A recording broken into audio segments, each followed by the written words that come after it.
Il y a un travail que la chenille sait faire et sait faire très bien, c'est de manger. Le plus que la chenille est en train de manger, le plus la chenille grandit. Mais la croissance s'est faite de l'intérieur, avant que ça ne paraisse à l'extérieur. Et là, on avait vu comment, lorsqu'on donne sa vie à Jésus, comme une chenille, nous avons un travail. Manger. Manger quoi? La parole de Dieu.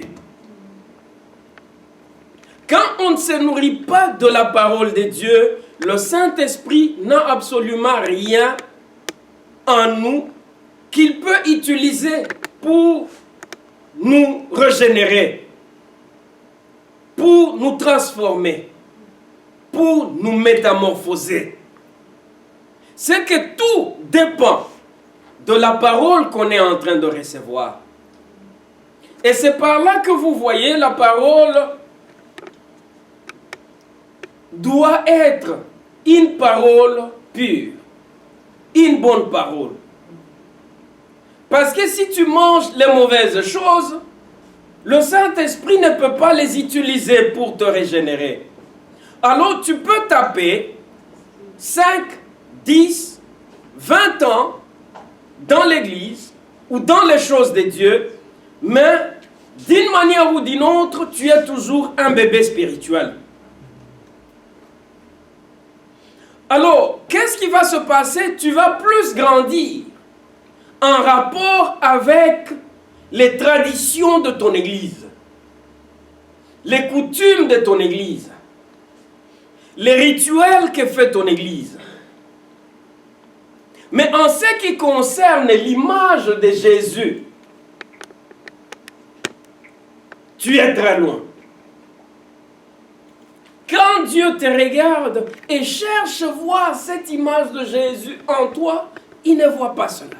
Pourquoi? Parce que la parole que tu es en train de manger, de te nourrir avec, n'a rien de semblable avec Christ. Et là, c'est impératif alors de te rassurer que la nourriture que tu es en train de recevoir, c'est une bonne nourriture. Tout comme pour la santé. Quand on mange du n'importe quoi, on doit espérer aussi que notre santé soit aussi du n'importe quoi. On se crée les maladies de tout genre parce qu'on ne contrôle pas ce qu'on mange. Mais quand on contrôle ce qu'on mange, là, ça permet au développement biologique qui se passe en nous de se faire bien.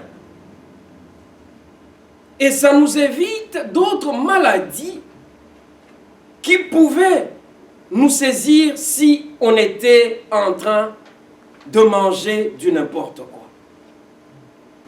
Romains chapitre 8, verset 29. La parole de Dieu nous dit: car ceux qu'il a connus d'avance, il les a aussi prédestinés à être semblables ou conformes à l'image de son Fils, afin que son Fils fût le premier-né entre plusieurs frères. Et 1 Pierre chapitre 1er, verset 14 ajoute et nous dit: comme des enfants obéissants, ne vous conformez pas aux convoitises que vous aviez autrefois quand vous étiez dans l'ignorance. Amen. Amen. Je voudrais attirer notre attention sur le mot conformer. Dans certaines Bibles, on parle d'être semblable ou de ressembler à Jésus. Et dans d'autres versions d'Arby, par exemple, nous parle d'être conforme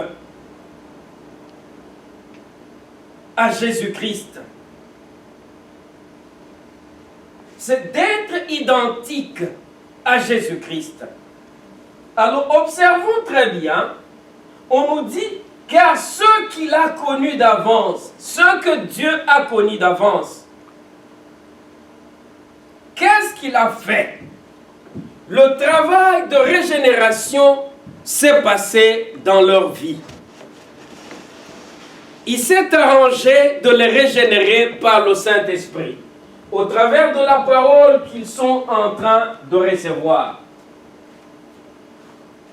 Mais avant même qu'on puisse sortir de l'œuf, comme on avait vu, qu'on commence à manger la bonne nourriture qui va faire que l'on grandisse, que l'on développe, on a été prédestiné. C'est que être conforme à l'image de Jésus-Christ n'est pas quelque chose qui doit venir juste par hasard ou par accident. Non.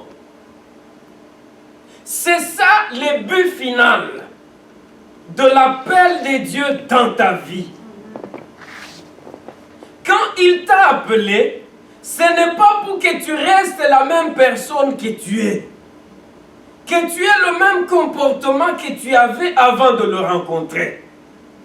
Que tu aies le même saut d'humeur que tu avais avant de le rencontrer. Les mêmes habitudes que tu avais. Non. Dans la préscience de Dieu, tu as été prédestiné. C'est qu'il a mis toutes choses avant même de t'appeler. Il a mis tout en place pour que tu aies le pouvoir, la capacité d'être semblable à Jésus. Amen. Que ton produit final, ça soit l'image de Jésus. C'est-à-dire quand on te voit dans ce monde, qu'on ne t'identifie pas à ton église locale, ni à ta dénomination. Comme on voit les gens, on dit, oh, ceux-là, ce sont des kibanguistes. Parce que c'est facile. Ils sont habillés en noir, en vert blanc. On voit les autres avec les jupes qui sont jusqu'au bout là-bas, aux chevilles. On dit, ça, ce sont des branhamistes. Parce qu'on sait, les sœurs doivent être en jupe jusqu'au fond là-bas. Les cheveux ne doivent pas être tressés et ça doit être naturel et tout ça. Alors, beaucoup de gens, quand ils passent sur la route ou ils sont dans la communauté, les gens les identifient facilement à leur église. Les identifient facilement à leur dénomination. Dieu ne nous a pas prédestinés à être identiques à nos dénominations, à être identiques à nos églises locales. Ça peut être par ton langage aussi qu'on va t'identifier à ton église. Ce n'est pas ce que Dieu attend de moi et toi. Parce qu'on peut maîtriser un langage d'une église locale, d'une dénomination. On peut facilement changer l'accoutrement et commencer à s'habiller selon les normes et les règlements intérieurs d'une dénomination quelconque. On peut se coiffer conformément aux normes des règlements intérieurs d'une dénomination quelconque. Dieu ne t'a pas prédestiné à cela.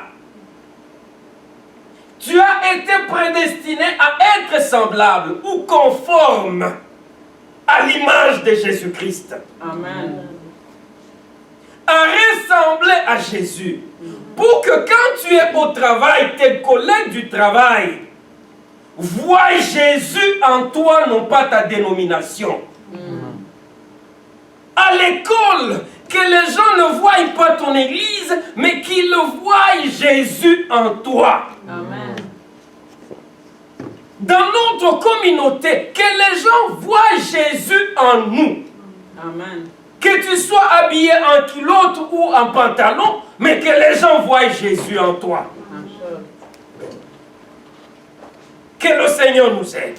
Amen. Alors, quand tu comprends que, avant même que tu ne donnes ta vie à Jésus, tout était préparé pour toi. Tu as été prédestiné pour être semblable à l'image de Jésus. Là, tu dois aussi revoir ta façon de vivre. Chaque jour, nous avons ce devoir de checker et de vérifier si on a fait les progrès. Le jour que tu vas penser que, oui, moi maintenant, tout est OK, c'est le jour que tu es mort déjà, spirituellement. Tous, prédicateurs comme fidèles, nous sommes dans ce voyage d'être métamorphosés, d'être transformés, pour chaque jour faire les progrès et devenir comme Jésus. Il a vécu dans ce monde, il n'a pas commis de péché. Nous avons la capacité de vivre dans ce monde sans commettre aussi des péchés, quoi qu'on est dans ce corps de péché. Amen, amen. Amen. Alors, lorsque nous faisons des progrès et on est métamorphosé au jour le jour, là on devient associé à Jésus, identifié à lui. Et c'est par là que la Bible nous dit que afin que son fils fût le premier-né entre plusieurs frères. Ça n'a rien à voir avec l'évangile démoniaque de Joyce Meyer qui avait dit que là, en enfer, quand Jésus était décédé, il était frappé, flagellé, maltraité par le diable et les démons. Et c'est à partir de là que Jésus est né de nouveau. Et il a été le premier homme à naître de nouveau. C'est démoniaque, c'est diabolique. Être le premier-né d'entre plusieurs frères, ça n'a rien à foutre avec cela. C'est-à-dire, nous tous, nous prenons cette identité des fils de Dieu, des enfants de Dieu. Pourquoi? Parce que on vient de ressembler au Fils de Dieu. Et on ne ressemble pas au Fils de Dieu en changeant seulement le vocabulaire. On laisse le vocabulaire du monde, on prend le vocabulaire de l'Église et là on dit qu'on est enfant de Dieu. Ou on crée l'habitude d'aller à l'Église et là on dit qu'on est enfant de Dieu. Non! L'image de Dieu n'a rien à voir avec aller à l'Église chaque dimanche. C'est un travail que la parole de Dieu, par le Saint-Esprit, fait en nous pour nous métamorphoser, pour nous changer, pour nous transformer. Amen. Amen. Et 1 Pierre ajoute pour nous aider et dit, comme des enfants obéissants. Obéissants à qui? À Dieu.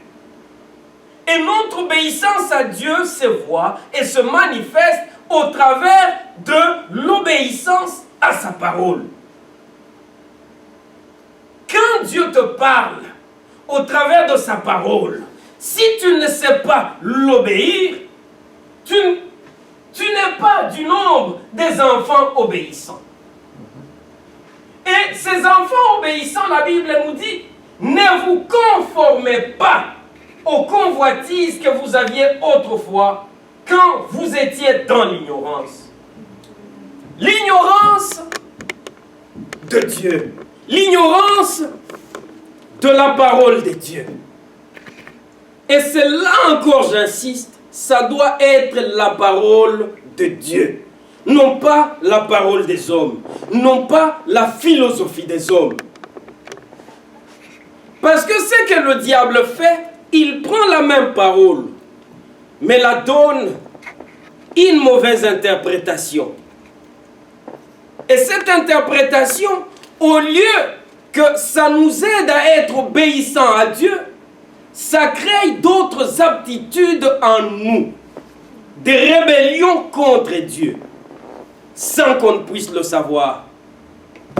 Et la séduction est là du fait que nous savons que nous appartenons à une église locale quelconque.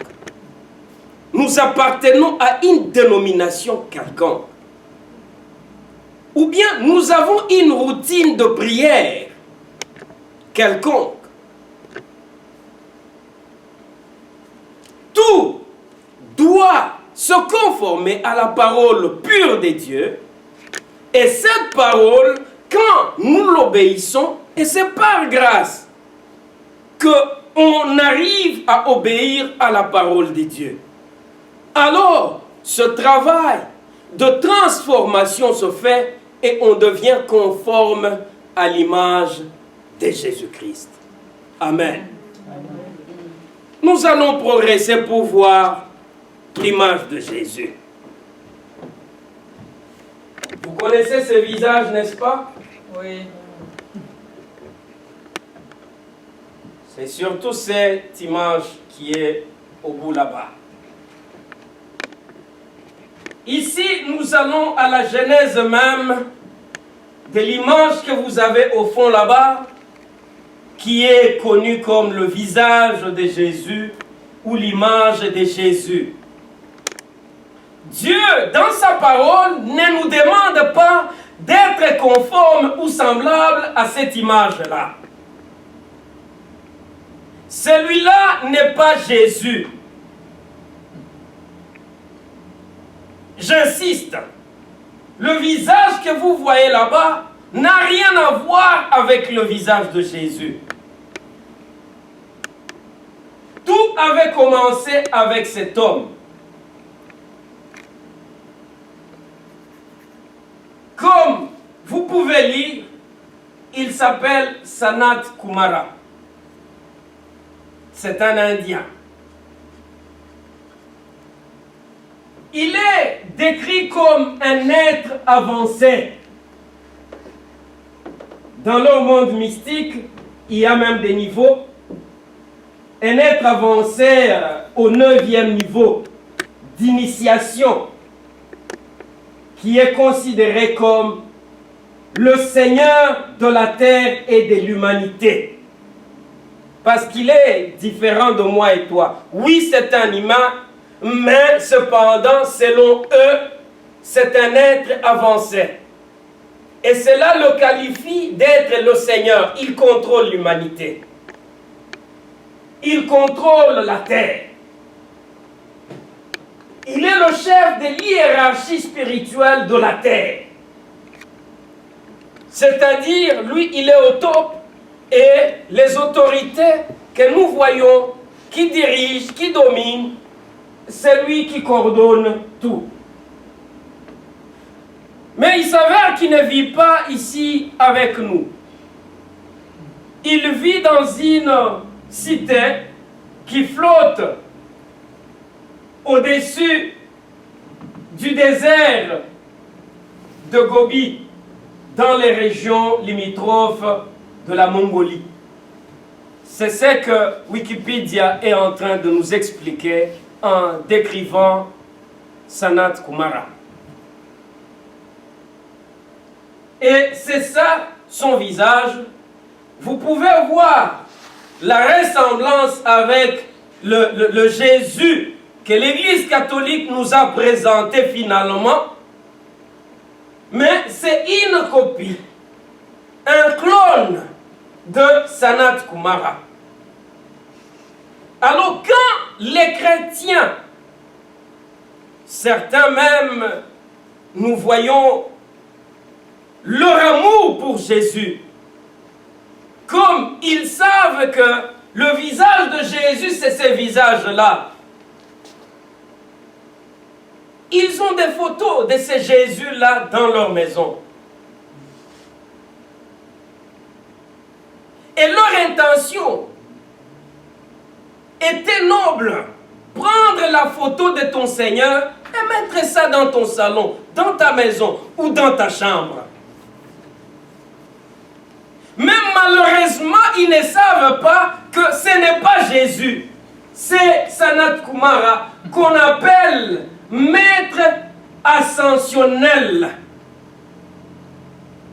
En anglais, Ascendant Master. C'est-à-dire un maître, un seigneur qui est à un autre niveau. Et évidemment, dans le monde mystique, il donne les inspirations démoniaques et diaboliques. Parce que ce sont des gens qui se sont trop rapprochés du diable. Les séductions que nous voyons aujourd'hui dans différentes religions, il y a toujours un Ascendant Master qui est là, l'auteur, d'où les gens ont tiré leur philosophie. Et, se servant maintenant de la Bible, ils donnent les interprétations erronées à la parole de Dieu.